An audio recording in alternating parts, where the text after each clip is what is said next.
All right, Cancer, I've already cleansed the energy. I've already laid out your spread. We're going to jump right into February's reading. All right, so current situation for February: Nine of Cups and the Knight of Pentacles. Not bad, right?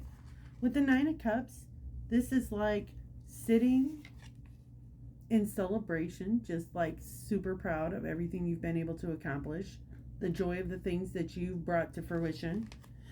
But there might be a little bit of like, how long can I sit here?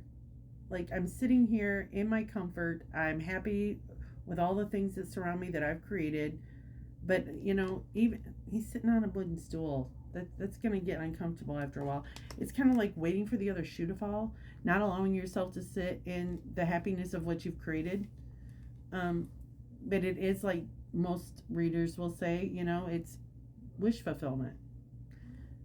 With the Knight of Pentacles here, this is like a slow moving opportunity. Like, it's something that's been created over time. It took a while for you to get to this point. What's challenging in this is the Hermit and the Ten of Wands. Like, you've been working hard. You've been exhausting yourself, and you've been doing it by yourself. You like the majority of this has been something that you've done from a place of like introspection and kind of keeping to yourself, your nose to the grindstone, pushing forward, and you're exhausted. Cancer, you are exhausted. Like, how much longer? There's a feeling of loneliness in this reading. What your higher self wants you to know is the Star in reverse. I can't show that because it's nakedness. And the Seven of Pentacles. I feel like I'm talking to a Cancer that's been throwing their pearls after swine. Like, you've not been planting the seeds for your wish fulfillment. There's some sort of unhealed part of this Cancer that is almost not allowing you to plant the correct seeds that's going to give you the maximum healing and the maximum growth. It's almost like you're afraid that if you get too big, if you do too much, if you're seen, then there's some fear in that. What you can't see, what's being hidden, is the Five of Swords and the Sun in reverse. That Five of Swords can be winning at all cost energy, okay? It could be your energy or the energy of somebody else. And with that Sun in reverse, it's almost like somebody is in conflict with you because they don't want to see you doing any better. They don't want to see you succeeding in finding your happiness, finding your clarity. And it's almost like someone is trying to cut you off at the pass every time you start getting ahead. They pop right back in, or they cause some sort of dilemma. The effects of the past, interestingly enough, is the Four of Swords upright and the Four of Swords in reverse. This could have you... It could be a relationship from the past, a community from the past, or a relationship from the past. Sometimes the Four of Wands is a marriage card where you're looking at the good and the bad of it. You're able to see both sides. You're able to see what you benefited from and how it failed. And some of you are asking yourself if you would be willing to go back to that, knowing what you would have to deal with if you did. Like, it wasn't all bad. Like, there was some good times in it. There was some benefits to it. It's just weighing the good against the bad. And then when we look at the outcome for you, we have the Hanged Man in reverse and the Magician. You are completely capable. If you're able to shift your perspective and pause for a moment and ask yourself what it is, Cancer, that you really want. What is success really look like to you? Because when I look at the cards at the bottom of the deck, there's a whole lot of scarcity and like resistance to using resources.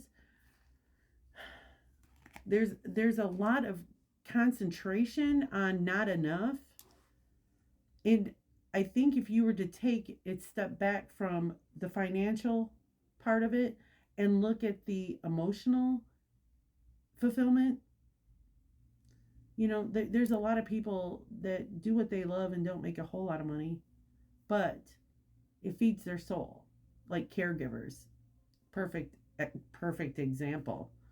People don't go into caregiving because they know they're going to make a whole lot of money. Me, for example, I don't read tarot because I'm making a killing doing it, but it feeds my passion, and therefore that's success for me.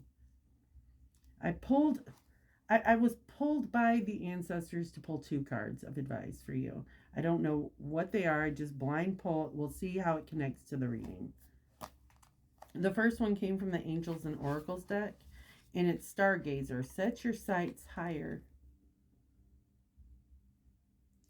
Go beyond your limitations and believe that the impossible is possible.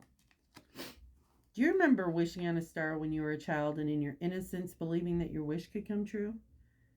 The stargazer connects with the energy of the cosmos and reminds you that you have the ability to draw in support from the universe.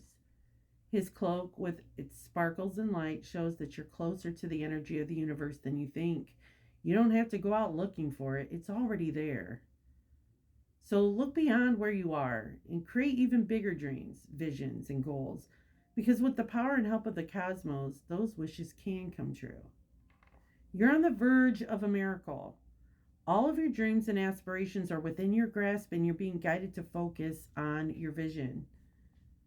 The angels who are with you are encouraging you. There's nothing you can't have or achieve. There's an opportunity at this time to heal an old wound or pattern of lack, and not feeling good enough. In the past, you've often found it impossible to recognize your worth and to believe that you're deserving of blessings. Angel and ancestor wisdom is reminding you that you are an incredible, infinite spark of the universe.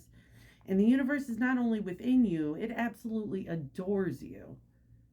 You're talented, filled with strength, and have the abilities you need to turn your wildest dreams into reality. I feel seriously like some of you are given a pause, a break, a moment to really think about what it is that you want going forward. It's a necessary pause, and it might feel like stagnation, and it may bring up feelings of insecurity or lack, but it's necessary. Some of you are returning to things like artwork. Some of you are incredibly gifted and really enjoy that type of work, but you're like, how the fuck am I going to make any money doing that? And that's for the universe to figure out, because it will draw what it is that you need to you. All right, the second card of advice. What do we have here? Surrender to the journey. Release control. It's time to let go. All is well. The Creator is at your side. You don't have to do it alone. Your life is guided. This is not the time to try to control the details of your life. Let it flow. There are times to hold on, but this is the time to completely surrender. Surrender to the greater forces of the universe.